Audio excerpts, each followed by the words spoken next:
Hey, everybody, I'm Justin Bogard, your host of the Be the Bank Real Estate Note Investing broadcast here. And today is July 13th, 2022.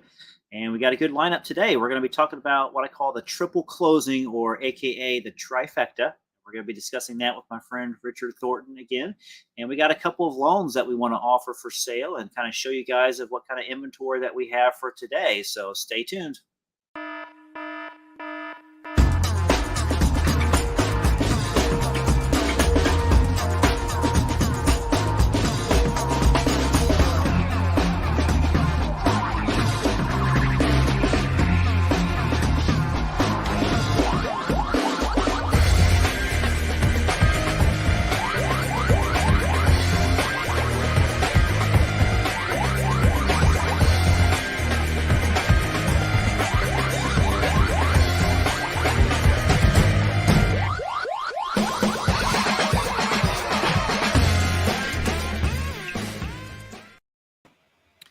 Richard, it's the middle of summer here, so I expect that everybody's on vacation and nobody's going to be watching this episode today. That's right. We're just going to be talking to ourselves.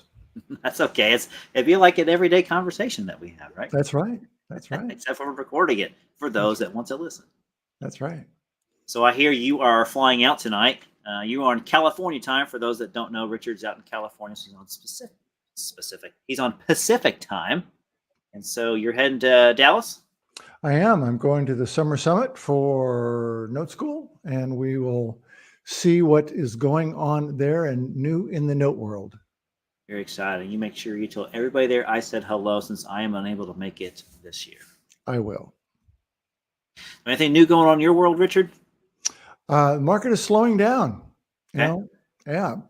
Prices are going from $1 million to 999,000. I mean, it's it's cooling. It's a cooling market, as they say. Yeah. Things are still moving along pretty quickly here. They've slowed a little bit, but the recent rise in rates has had its effect. So it's risen, right? And then it actually came back down just a little bit. And I'm not sure what today is. And usually we're pretty good about knowing what today's interest rate is. If you know what it is, let me know. But I think last time I checked, it was about 5.7% was the national average. I got tail end of last week, I got 5.7. And the one I got Monday morning was 5.2. Okay. So we're kind of probably teetering around 5 to 6 for a while until the Fed decides to inch it up a little bit more. Right. You still have that Batman phone that they're going to call you with to say, Richard, what do we think the next increase should be? I do. And the Fed calls me for rates, and the Google calls my significant other for anything you Google on Google. They call her and they say, what is the answer to what was Genghis Khan's birthday? They can, she's got all the answers. Oh, that's awesome. She constantly tells me that she's got all the answers. So I need to take her to trivia night then. Yes. She'd be the ringer, right? Mm-hmm. All right. Stay tuned. Let me pull up our PowerPoint slide here and get this meeting started. All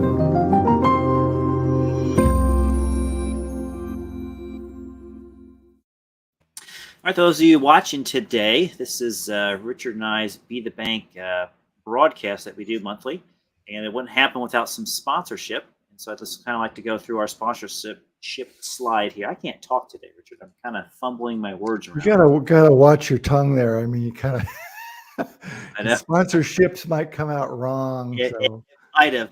I might have to change the ready to an R after that little slip up. That's right. All right, BrightPath Notes is my company. You can reach me at justin@brightpathnotes.com. And our slogan is, we've got the deal flow to make your cash flow, because we offer deals. Our other sponsor is the local real estate educational company called CIREA, Central Indiana Real Estate Investor Association. You can see the phone number up there, 317-961-3367. You can reach the executive director at CIREA.club to be a member of that. Even if you're an outside investor of the Indianapolis area, you can still be a part of this group. There's a lot of great individuals here that you can learn from. They have a lot of people that go specifically. We have people in note space, landlord space, wholesaling, fix and flipping, the BRRRR method. We have a lot of hard money lenders and stuff. So it's a pretty cool organization to be a part of. We highly recommend that. We also, Richard, myself, and Larry Gill and Mariska Pilch also have a investing training program called Constant Cash Flow. And you can find out more information if you email us at info@brightpathnotes.com, and we can get you access to that. It's going to be a foundational training to where you're going to have the core competencies of note investing. You're going to understand at an elementary level and kind of understand an overall view as to what kind of lane you want to go down. So whether you've never bought a loan, whether you've bought a couple of loans or you've bought several loans, it's still a good training course for you. The self-directed IRA company that helps us sponsor this meetup as well is called New View IRA. They are new accounts at newviewira.com. If you reach out to them, you mention this broadcast, they're going to waive your setup fee for free. They do the 401ks, they do the IRAs, they do the Coverdale educational accounts, they do the HSAs, they do, I believe they do the checkbook type of controlled LLC. I'm just saying that loosely, not exactly that way. They have all sorts of programs for you to leverage your retirement account to invest in notes. This is for the folks that are in the CYREA membership part of it. We want to make sure that you guys know that they have a Facebook page, they have a LinkedIn page, and they also have an Instagram page they want you to follow. They also have a YouTube channel. They got a ton of great videos on there. They're great sources for you.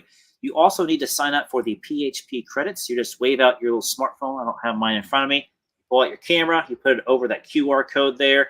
A link kind of pops up within the window of your camera, and you kind of click on it. And I believe you put your first and last name and your email address, and then you get your PHP credits. So that is bit.ly/CYREA notes to log into that just manually into your web browser.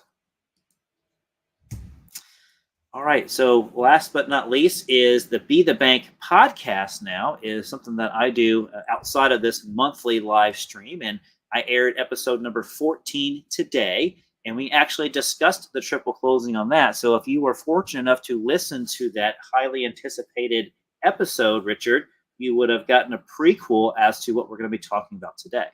I highly anticipated it. You can download and subscribe to the Be the Bank podcast on any of the podcast directories from Apple Play to Spotify. And we also record the video stream of it on our YouTube channel. I was solo for this last episode, Richard. I thought I did a pretty good job, if I do say so myself. So check it out. Leave me a comment. Make sure you subscribe and like the podcast, Be the Bank podcast. And also, if you haven't subscribed to this YouTube channel, we'd highly recommend you do that as well. If you have any questions, if you have any comments, if you wanted to say hi, please don't be shy and use the comment feed on whatever platform you're watching this on today, whether it's YouTube. Richard, I believe we're on Twitter today. We're on LinkedIn. We're on Facebook, the Facebook group for the real estate investing, note investing, Be the Bank broadcast. And we're also on the Bright Path Notes Facebook page as well, live tonight. So, Justin, there used to be this company that claimed that if you took something like a podcast, this was before podcasts. Okay. If you took a recording and played it over and over and over again while you were sleeping, that you would wake up and miraculously know all this information the next day. So I think we should start to espouse that ourselves and have people play these broadcasts over and over. So they'll wake up the next morning and they go, I know how to do a triple closing. I know how to do these things. That would make my day. That would make my day if that happened. Well, Michael says hello. I'm not sure where Michael is from or where he's at across the country, across the world. But Michael, thank you so much for joining our broadcast and saying hello today. Feel free to chime in at any time, bring up any comment or questions you have. We highly anticipate a lot of questions as it pertains to this triple closing because it's a concept that can get kind of mucky in the water if you're not able to follow it all the way through. So we're going to do our best to slow down and speed up throughout. Looks like Michael is from Michigan. I got an update on it. So thank you, Michael, very much. We're doing a lot of highly anticipating today. We're anticipating. We're really highly anticipating. We are. We are. All right. Let's go ahead and get started, Richard. So as you know, Richard, we have been buying a lot of loans across the country, specifically kind of in the Midwest and classes of homes that are probably, we'll just say, south of probably $200,000. So we're finding a lot of loans in that category.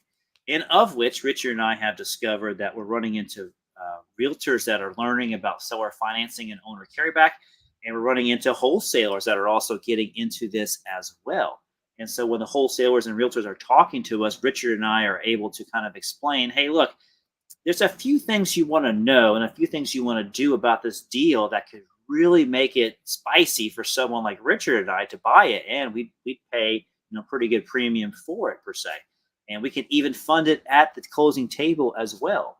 And so this triple closing isn't talked about a lot because it's quite honestly only note investors really get involved with this. And so now that this concept has been approached to several people across the country here, we just kind of want to introduce what we have been doing and just kind of walk you through it. So I call this the triple closing, AKA the trifecta.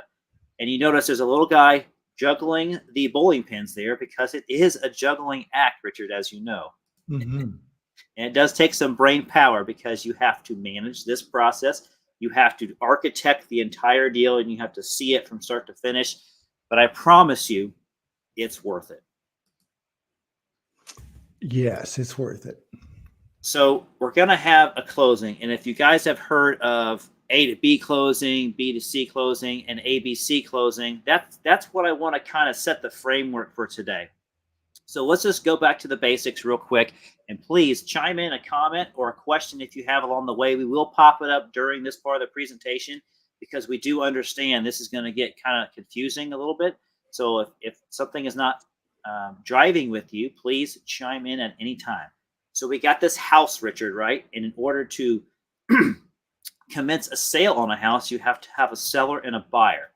So in the traditional sense of real estate investing that most of you probably already know is that you have a property seller and you have a wholesaler. Is traditionally how a property is being bought. It's usually a blighted property or it's a property that's not, it's kind of sought after. It's kind of, what do I want to say, Richard? It's just not got all the bells and whistles that you would want in a move-in ready house. It's going to need a little bit of work to it, whether it's just what they call put lipstick on a pig or paint and carpet or needs a full rehab. Those are the properties that these wholesalers are trying to get. And so there's a couple of different ways wholesalers buy these properties. They either go after them and they pay cash for them, or they have a fix and flip partner that buys their deals from them because they're sourcing all this inventory. And the fix and flipper the wholesaler uses the fix and flipper's money, right, to pay to seller at closing. And they do kind of an ABC closing where they're using somebody else's money to fund the deal. That's kind of what's going to happen in this triple closing. Some kind of foreshadowing a little bit here. Okay. Let's just talk about the simplicity of a property seller and a wholesaler just making a transaction. The wholesaler has a wad of cash here, and they're simply going to trade it for the deed and ownership of that said property. And it's going to be pretty simple, just like that. We're going to call this closing A to B. Now, in a closing B to C, this is going to be happening simultaneously, but we're going to pretend like we're doing it in 3 different partitions, if you will. Okay, Richard? Okay. So we got the wholesaler now, and he's the deeded owner on this property. And then we have Mrs. Homeowner that comes into place, and she can't go to the bank and get her own mortgage because, well, Richard, the lending requirements, they're pretty tight right now. And so you have to have a great credit score and maybe a pretty sizable down payment, or maybe the house needs to be in a certain price point for the bank to kind of approve the loan. There could be a lot of reasons why. It doesn't make the borrower not a good borrower. It's just they're just having some challenges because they don't fit the bank box, if you will. So that homeowner puts down a down payment, and they give that down payment to the wholesaler. The wholesaler is going to transfer the deed now to them, right? And they're going to be the homeowner. But wait, the wholesaler now is going to become the lender because they're going to carry back financing for this triple closing. You see what happened there, Richard? We kind of secured the property with a note and mortgage. Right then and there, we gave the deed to the homeowner, and the homeowner gave a down payment. Now the homeowner has monthly payments they have to make to the wholesaler, and now the wholesaler is making cash flow every month, right? Mm-hmm. Now the triple closing, it's not going to work out that way because the wholesaler is not actually going to get cash flow. They're just going to get an immediate income boost today. Okay. And so what that looks like now is that the wholesaler / lender, right, is now going to sell that mortgage note to we're going to put the bank over here. We'll loosely call it the investor. I really ran out of people for for this part of the presentation, so I had to find some sort of figure that just made it stand out to look like the bank. You could have put Shrek in there. I could have put Shrek in there. Next time I might do that. Okay. So the bank has the money, and they're going to fund the note. And the wholesaler now has gotten out a deal. They've closed on the property with the seller. They've carried back financing with the borrower. Now they've sold the paper. So they're sitting there in the middle, and they've got the most risk, right? Because they have to pledge what they're going to do to that property seller. And they also have to find that borrower. They also have to underwrite that borrower. And they also have to find a note investor to buy this paper from them. So it's actually a pretty busy process for the wholesaler. Us as a lender, we can sit back and be pretty picky, right, Richard? We can say, we don't like this, we don't like this, we want to change this, we want to change that. So we have a lot of control in this deal. Sounds complicated. It can be complicated on the surface, but I promise you it's not really complicated. It's more of a detail-oriented job that you kind of have to work through this project. So now the cash flow, instead of going to the wholesaler, it's going to the bank now. So you guys have seen this before where the mortgage note is owned by the investor or the bank. That bank is going to be a retirement account. It's going to be an LLC, or maybe it's a company like Richard and I that we own together. And then we're buying that paper. So we're going to look at the triple closing now through a slightly different lens here. So we got the A part of the closing was the property seller. The B part of the closing was the wholesaler / lender as well. And C was the homeowner. And D was the bank. So it's an A, B, C, D closing, or a triple closing. Do we have any questions on the board? Because I don't want to start getting ahead to numbers and situations if we don't have any questions. Yeah, you got 4 parties in a triple closing. I'm confused. It doesn't make sense, right? No. Yeah, A to B is one, Mm-hmm. B to C is another, Mm-hmm. and then B and D is the other one. If right? A equals B and B equals C, does D equal A? It doesn't work like that. This is not the Pythagorean theorem, okay? Oh, man. A squared plus B squared equals C squared. Oh, man. All right, so in essence, we're going to do this in one fell swoop, okay? So on the reality, the homeowner and the bank are actually paying off the property seller. And the wholesaler's getting their little spread in between that, right? I just didn't have a small amount of money to put under the wholesaler. That wasn't that little cash flow thing. That's really what's happening. So the wholesaler doesn't have to come up with any money. They're using the homeowners and our money to kind of fund the deal. Mm-hmm. Right? That's essentially what's happening. Let's see how the profit breaks down and how this works with numbers now. So the wholesaler gets this property for $70,000. They turn around and they resell it with owner financing to their borrower that they've underwritten and they've qualified for $100,000. That's the sales price. The borrower is going to put down a cash payment of $20,000, which is a traditional 20% down payment. Math's pretty easy. That's why I'm using these round numbers. The borrower is actually getting financed for $80,000, the seller finance paper on that home. We threw up some rates here. This would be a pretty common higher interest rate for this type of loan. 8%, $670 a month for about 20 years. We want the acceleration to go pretty quickly. So 30 years would have been too long. 15 would have been too short. The 20 was about right for this situation. Just right. Just right. The Cinderella loan. Cinderella loan, that's right. That's right. So now we have the investor, the bank, that's coming in and buying that paper, that $80,000 loan, for $60,000. So if you want to know the numbers, which everyone always does, that would be about a 12% yield on the money for the investor, a $670 payment, and a 20-year term. So yes, the yield is going to be high for the investor. And Richard, let's talk about that for a second. So in this case here, what is unique about this risk that is on the contrary to what we typically buy, which is paper that's already seasoned and possibly even serviced by a loan servicer? Well, wait a minute. How can you generate a 12% yield when the rate's only 8%?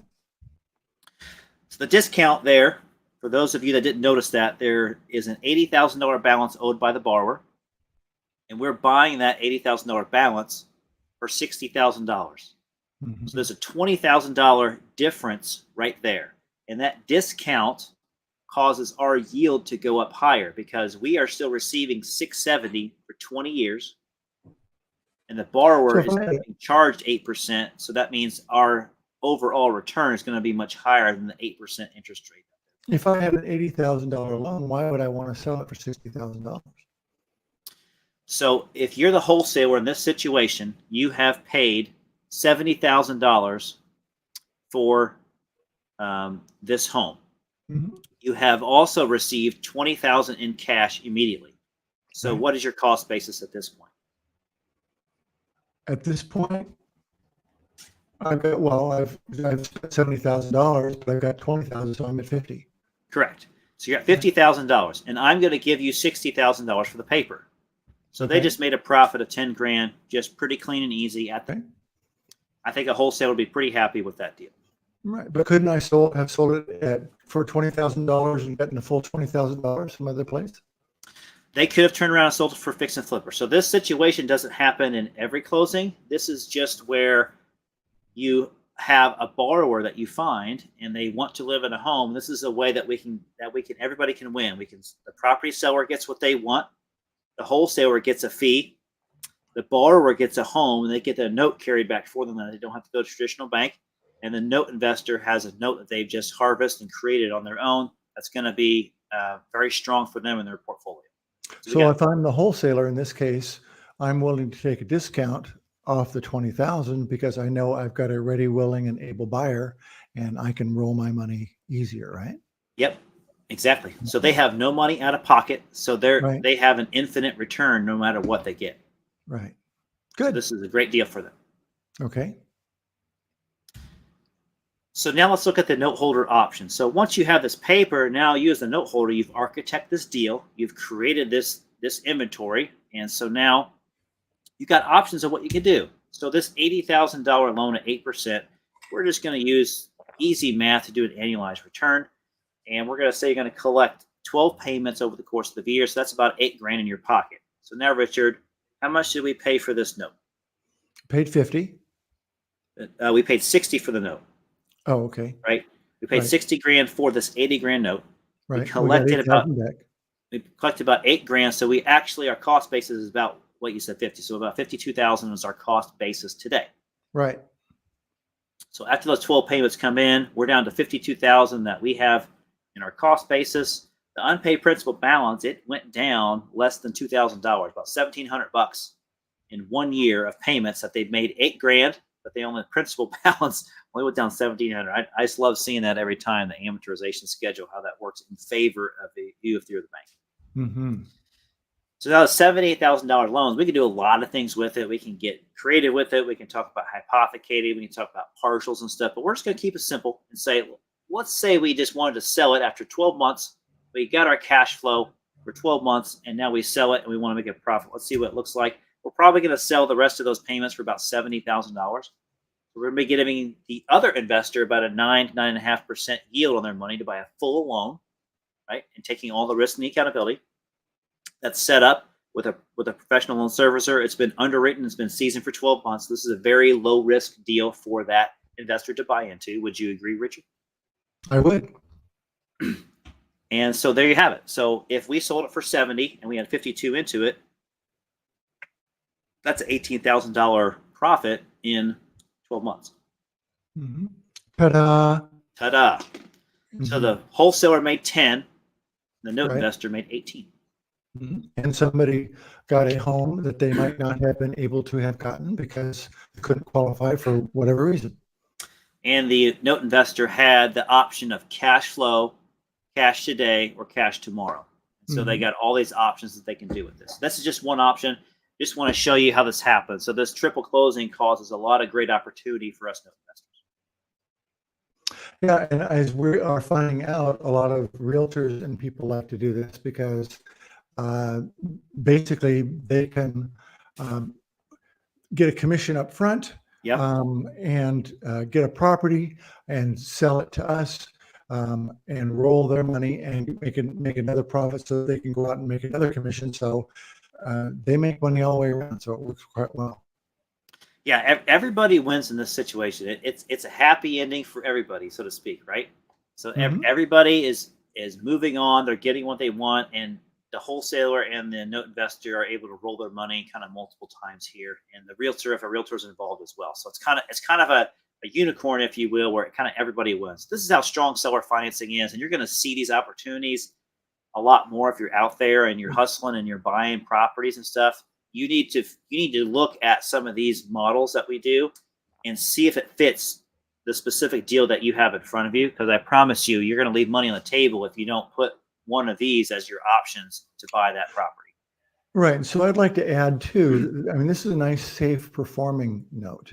If you're willing to work on a non-performing note and work through some of the cogs up front, these numbers can work much, much better than what you're seeing right now, much more favorably. Yeah, we're seeing those opportunities as well. We are. We've got a couple of them in the hopper. We do. I think we have three non-performers right now in the hopper that we're purchasing. Mm-hmm. So, yeah. So I'd say, Richard, and no one hasn't asked me this yet, and I'm surprised they haven't, but out of about every 10 notes that we end up getting under contract and start to pursue to go through closing and board with our servicing companies, about 1 to 2 is starting out as non-performing or sub-performing. Mm-hmm. And of those 1 to 2, easily half of them are becoming performing very quickly because they realize they're not dealing with their friend that sold them the property anymore. They're dealing with an actual company that is lending based with lending criteria and requirements and consequences as well. So it's kind of nice to see that you can get some of these at a non-performing price and they can become performing, which can make your return very sweet. Right. Richard, so we want to put this information out like we do every time, is send us your deals, whether you want us to buy them or whether you want us to help you buy them, and teaching you some little tricks or showing you different ways that you can not leave money on the table. Put these deals in front of us. We're buying land contracts, contracts for deeds, note and mortgages, note and deed of trust, lease options, all first liens, typically residential. We can do commercial. And we're doing these all over across the country.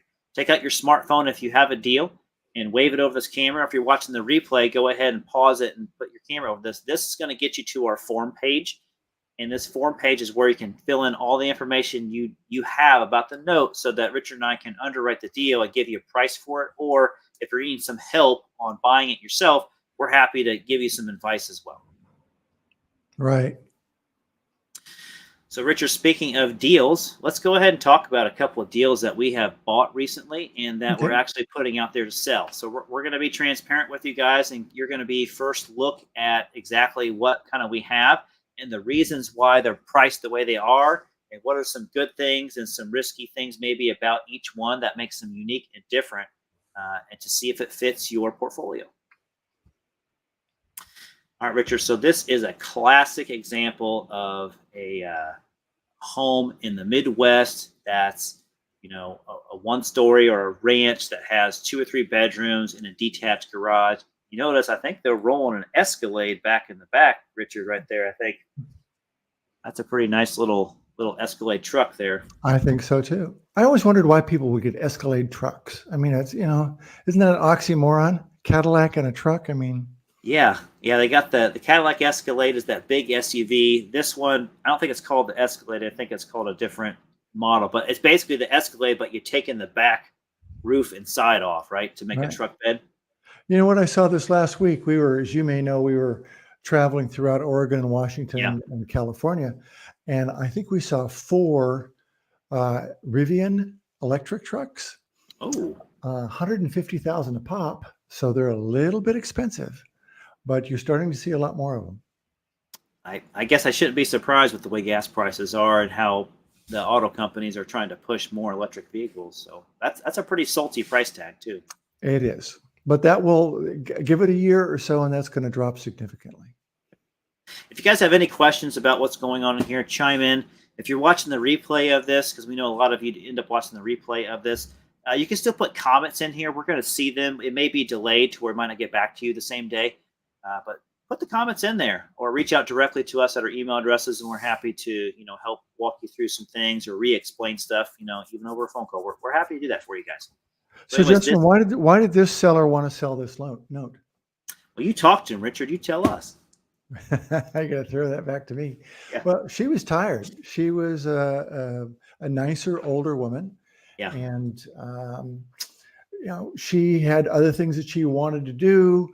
They were paying, but she had to prod them every once in a while to make sure they got their payments in. And I think this is a good example of what you were saying earlier, where if somebody makes a loan to a friend, they're very happy about it up front, but things don't quite always work out that way.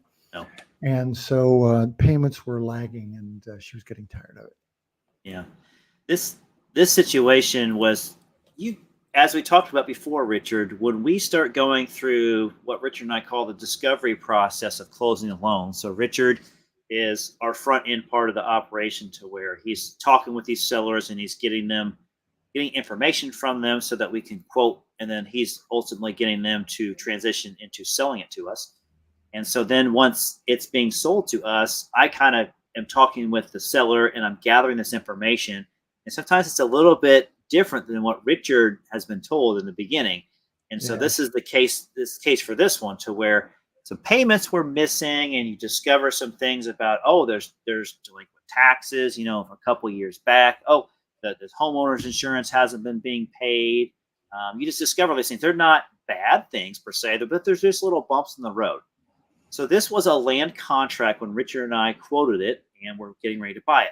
And Richard and I decided, you know what, this is going to be better for the borrower if we change up some terms, because they were struggling, and we also convert it to a note and mortgage. So we bought this at a price point that allowed us to adjust some of the unpaid principal balance to help the borrower out so they can continue to make payments. Because quite honestly, this person that lives there, it was their childhood home that they grew up in, and they wanted to stay in it, and they wanted to pass it down to their son, who is currently living there right now, but isn't old enough to kind of, have a full-time job and stuff. I believe they're still in school. He's only 10. Only 10? Is that what it is? I don't know. I thought he was in high school. But, okay. Anyway, so then the right thing for us to do was to convert this before we bought it from a land contract to a note mortgage. So we just wiped out the land contract.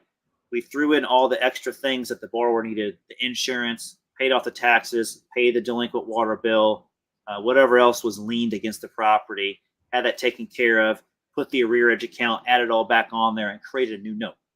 Okay. And so now our seller is the originator, and then the borrower made their payment at closing as well, their first payment. So we kind of bought it on the second payment. So that's kind of what the story is on that one. So the house is worth a good chunk of change. It's north of 90. It's easily north of 90,000 right there. It's in pretty good shape. It's in Cass City, Michigan, which is, I think if you're looking, you guys are looking, I think it's by the thumb on the mitt of Michigan. It's not a very populated area, but then again, the property values there were still pretty strong. If I remember correctly, we restructured this to make it really work for the borrower, right? Yeah, so that we're now collecting escrows, and it's well within his budget. So things should go along quite well on this. Yeah, we had a long conversation with the borrower saying, what is the number you need to hit? And we had them show us their income and stuff like that so we can see what was going on there. So yes, we end up making the deal here. So the unpaid balance right now is $55,500. That's what they owe today. The monthly payment is $400. The taxes and insurance on it, Richard, I believe, is like $200 to $250, I think. Mm-hmm. And this one may have the servicing fee built into it. I'm not sure if it does or not. We have a couple of loans that do that, a couple of loans that don't. It's a 7% interest rate. So we stayed within, I believe we just tried to mirror what the land contract was. Mm-hmm. So we wanted to be fair to the borrower. And then there's about 285 months left on this loan. I believe the borrower, just as insider information here, is trying to get the ACH on with this loan. So this loan is boarded with FCI Lender Services. And so I believe they have it on ACH, or they're going to get it on ACH. So you can fund this deal for about $51,000, and you can have a nice little loan there. So I believe the return on this is about 8 or 9% for this loan.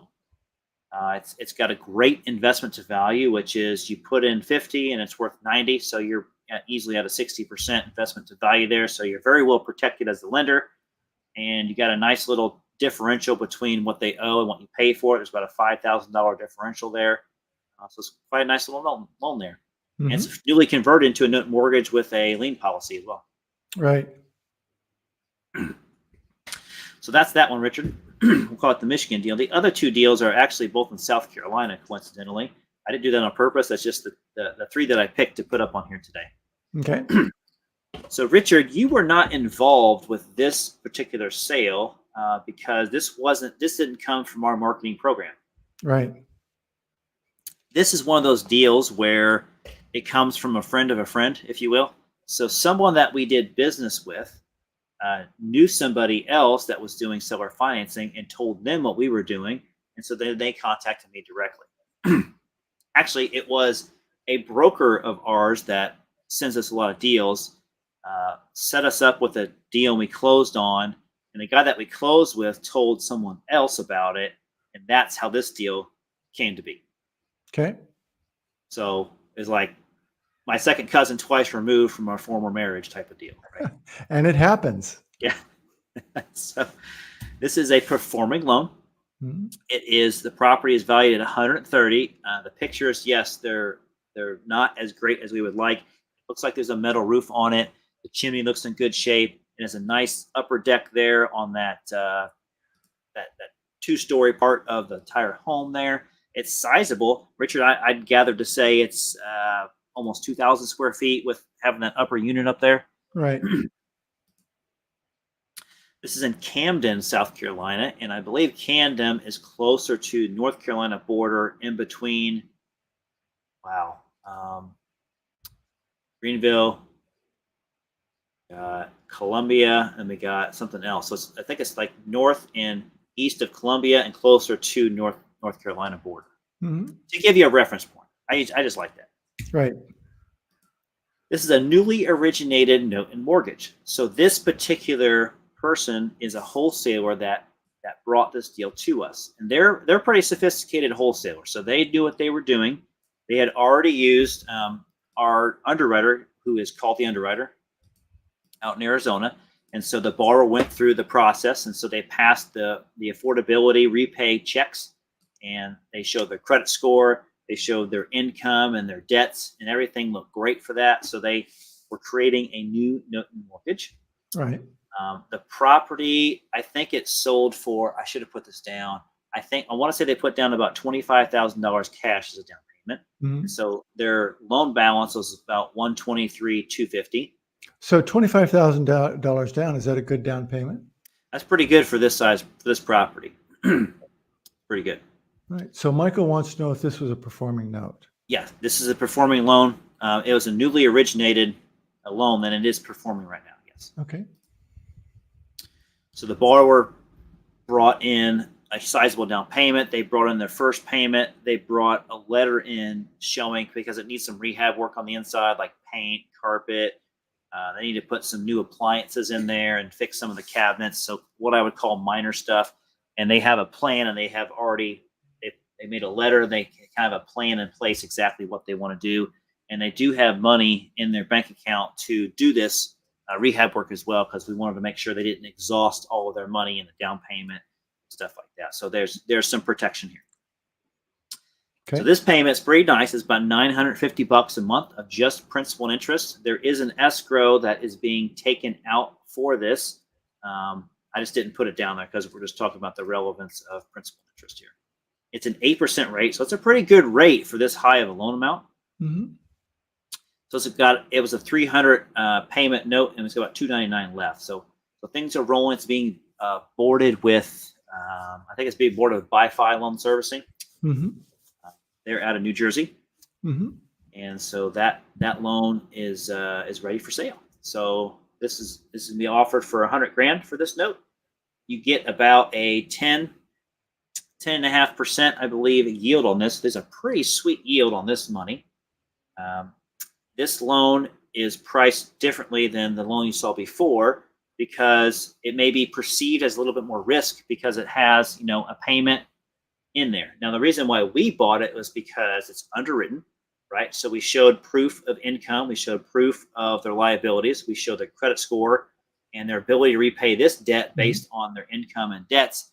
They Right. passed with flying colors. So we felt very secure in this position of buying this loan. So we're happy to keep it in our portfolio, but we're definitely able to offer it for sale for those of you as well, because we're kind of setting this up turnkey for you. We're boarding it with a professional servicer. We're getting the escrows taken care of. So it's pretty much a set it and forget it type of loan, a little bit higher price point than what we usually offer. So the house is probably worth 130, 140, 150. There was hard to find reliable comps there, but I kind of took the low end there and it was around 130. Okay. I like to be conservative. Mm-hmm.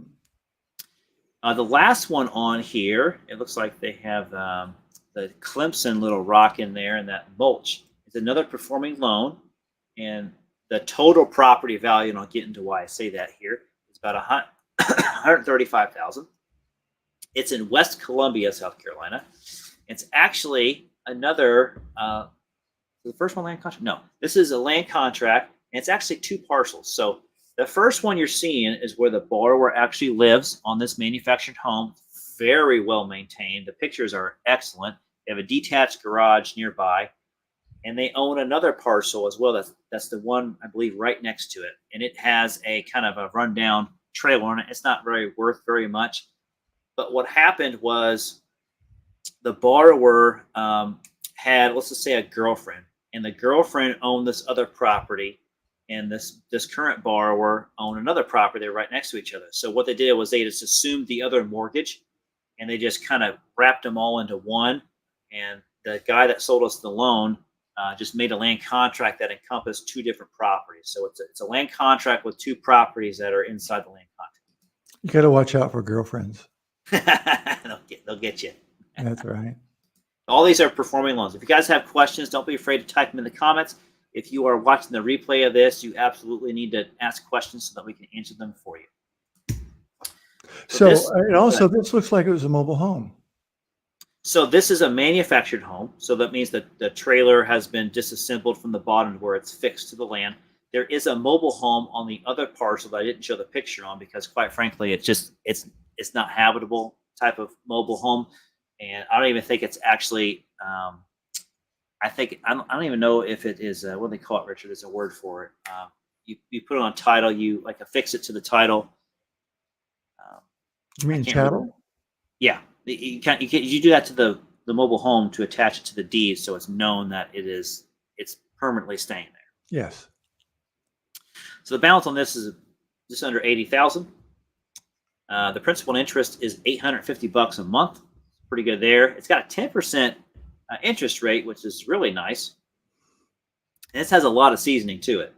That's about 172 months left on it, but I think it's been paying Richard for, I want to say 4 or 5 years. Mm-hmm. It's got a really good track record here. So this is a pretty sweet little deal.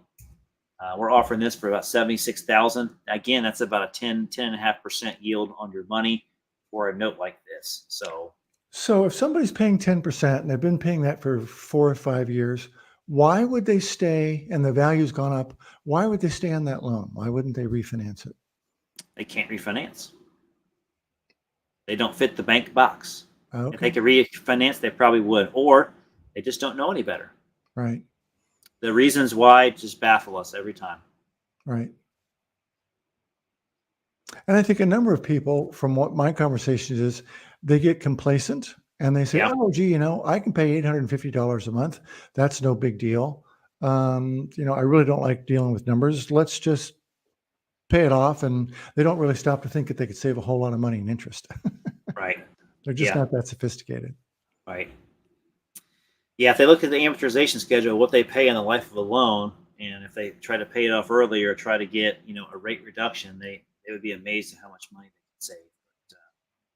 But, that's why it's better to be on this side of the table than it is the other side, right? Instead of paying the mortgage, you want to be making instead of making the mortgage payment, you want to be collecting. Right. So this is off subject just a little bit, Okay. but this, since it's such a long manufactured home, I'm suspecting that it's what they call a double wide as opposed to a single. Do we know and do we care? I am assuming it is a double wide as well. And if I care, um, yes and no. I'm assuming that the double wide is twice as much as a single wide, just logically speaking. So it gives it more value. Um, the appearance of this home in the landscaping is very clean and it has a very new feeling to it. So it gives us a lot of assurance that this borrower is meaning to stay here a long time and keep this property up pretty well. So to answer your question, I don't know if we do care if it's a single or double, because there's a lot of land to it. I believe each parcel is a couple of acres, Hmm. maybe a total of 5 acres. So it's a good piece of land to it, a lot of land to it, and they've got two parcels encompassing on one land contract. Okay. And does a garage add a great amount of value? It does, yeah, it does. The size of the garage does matter, and I don't remember if this is a two-car exterior or if it has two barns or what, but yeah, there is definitely an exterior uh, barn here or garage. Okay. So I don't see any more questions on the board, so we'll just kind of advance through this. Okay. We are getting to the tail end to the main part of our conversation. So we want to let you guys know the next time we have a broadcast is going to be the August 10th from 6 to 8 p.m. Wednesday. Don't forget to follow us on social media at Bright Path Notes for Facebook, Twitter, and Instagram. You could be watching it on one of those right now. You'll have our YouTube channel as well, which is Bright Path Notes YouTube channel. You can reach out to me, Justin at brightpathnotes.com, and Richard Thornton at Richard at amnotecap.com. That was a tongue twister. Mm. If you are not on our Facebook page, you need to get on there. We have one called Be the Bank Real Estate Note Investing, and it has this logo there that you see on the screen. That's how you know it's our group there. So go ahead and be a part of it. Ask questions. We stream all this stuff to this as well, so you can see all the past ones as well. Even if you're on a YouTube channel, you can see all the past ones as well. I'm highly anticipating a lot of people joining the Facebook group. I'm highly anticipating that. That's the key words for today, right? Yes, that's right. That's the key word for today. All right, Richard. We are going to segue into our Q&A and our fireside conversation here. So everyone on the broadcast right now, stay tuned, and we're going to answer your questions in just a minute. Great.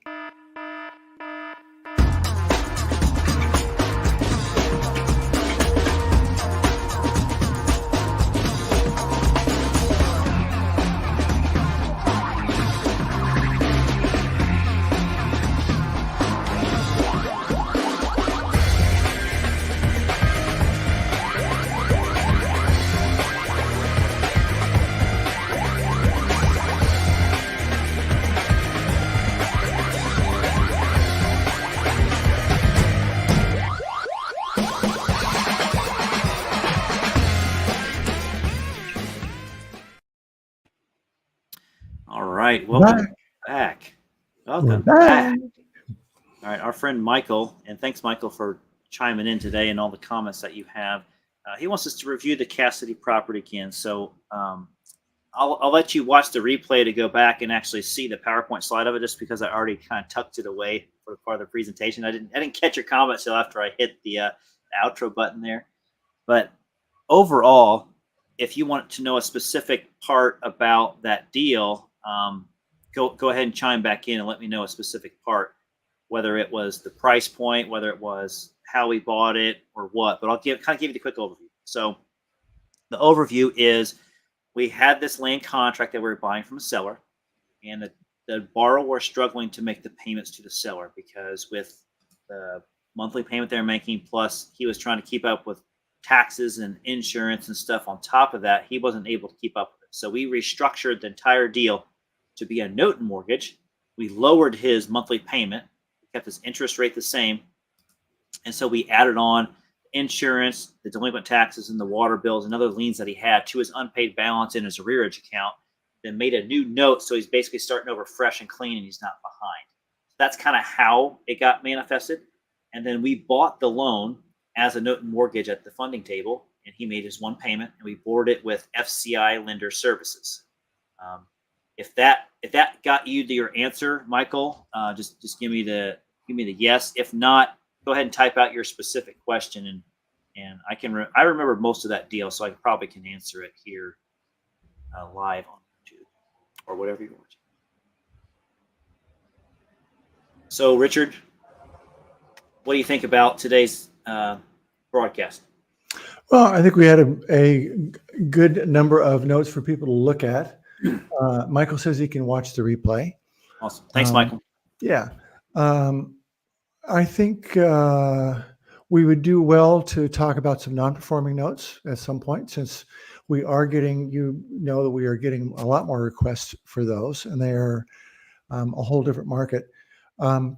I think for the novice, if they want to get into non-performing notes, what they might do is go through a learning experience with us where they actually make a loan to us, lending the money for the actual purchase. And we give them a preferential return. We get a small return ourselves, a management fee, and then we split the upside. It gives them a good idea of how to do that type of deal. So we might go through one of those in the future. Yeah. So since we have a couple of them in our pipeline currently, once we kind of get further along in the process with those non-performers, we'll probably go ahead and put it out there as a learning experience to kind of show you what happens when, hey, it didn't work out for that lender, but it worked out for us because they're starting to pay, or it didn't work out for that lender and we're going to go ahead and take it through foreclosure and just see what it looks like today versus what it did in 2018. Right. So Michael says, how many performing turn non-performing? That's a great question. I think to answer that question, Michael, it depends on how you buy loans. So Richard and I traditionally invest the same way, meaning we're strong on pay history on performing loans. And so Richard and I have a lot of good success and a great track record as far as our performing loans don't typically go non-performing. So Richard, I would venture to say we're probably about even on this. About every 15 loans, we may have one that struggles, 12 to 15. Yeah, I'm less than that. I was thinking out of 100 and I have to go back, out of 110 or so, I've had 3 defaults. Only one I've lost any money on. Mm-hmm. Most of them, they just hand the keys back. One guy died. I had to go in and after he died, do a little bit of renovation, but it came out okay. So, yeah, not very. I'm looking at 1 or 2% on my portfolio. Yeah. Yeah, I was trying to be conservative with my number. I was going to say about every 20, I might see one that has a hiccup, actually goes non-performing. It doesn't happen very often, but I've had a couple as well, probably 3 or 4 total. Yeah, you can always restructure too. I had one of those where they just ran into problems due to the pandemic. So we restructured and we're just fine.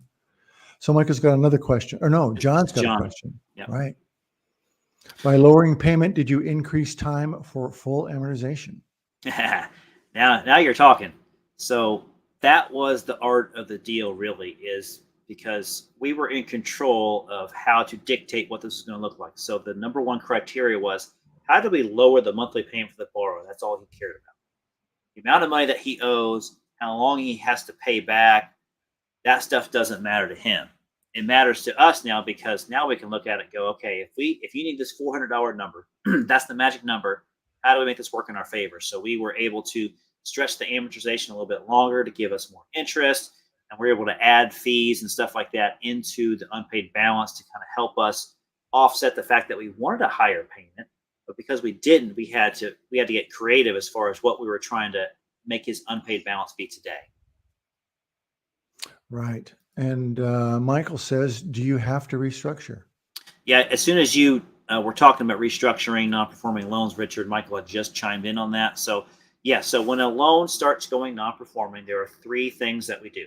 First, we talk to the borrower to find out what's going on. Can we restructure the deal? Can we reorganize this debt? Can we lower your payment? Can we change the interest rate? Can we stretch out the terms? Can we defer payments? Have that modification conversation with the borrower first.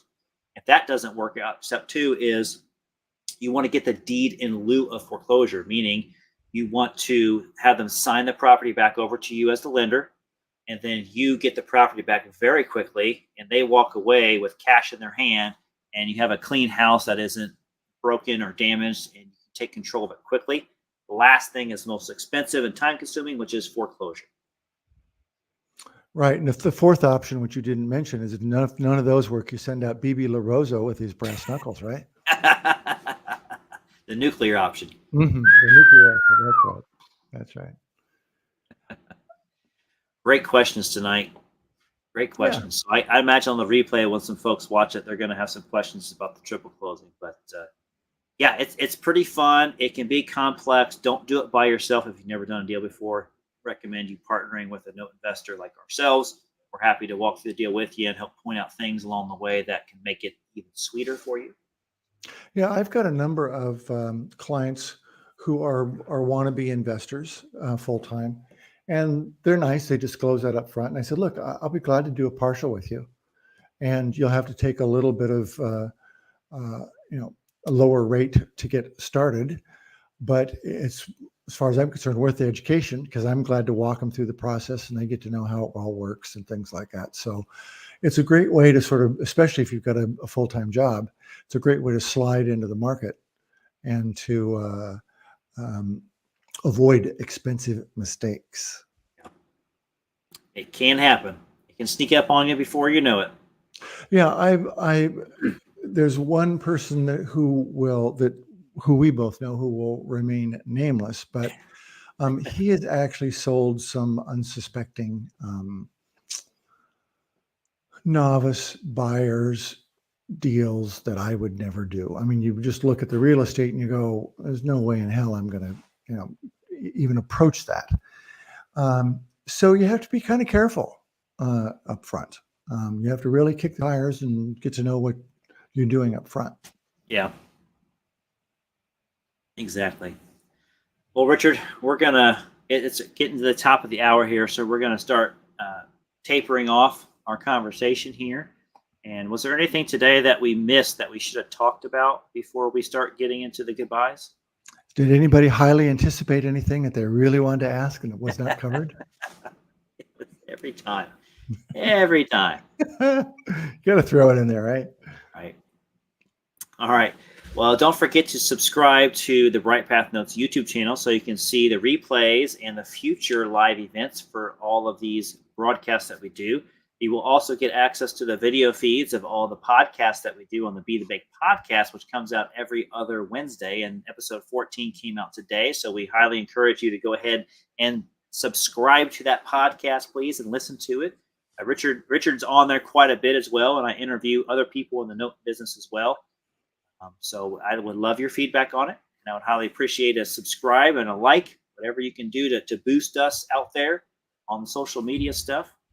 And Richard, that's all we got for today. I'm thinking about next time we can probably bring up a non-performer and we can talk about creative terms to buy properties on. I've had the luxury of working with a couple of bigger real estate investors and helping them structure some multi-property deals with using the step amortization techniques. Sounds good to me. We can talk about that stuff. All right, guys. Okay. Until August 10th, is that what it is? I think it's August 10th. I think so.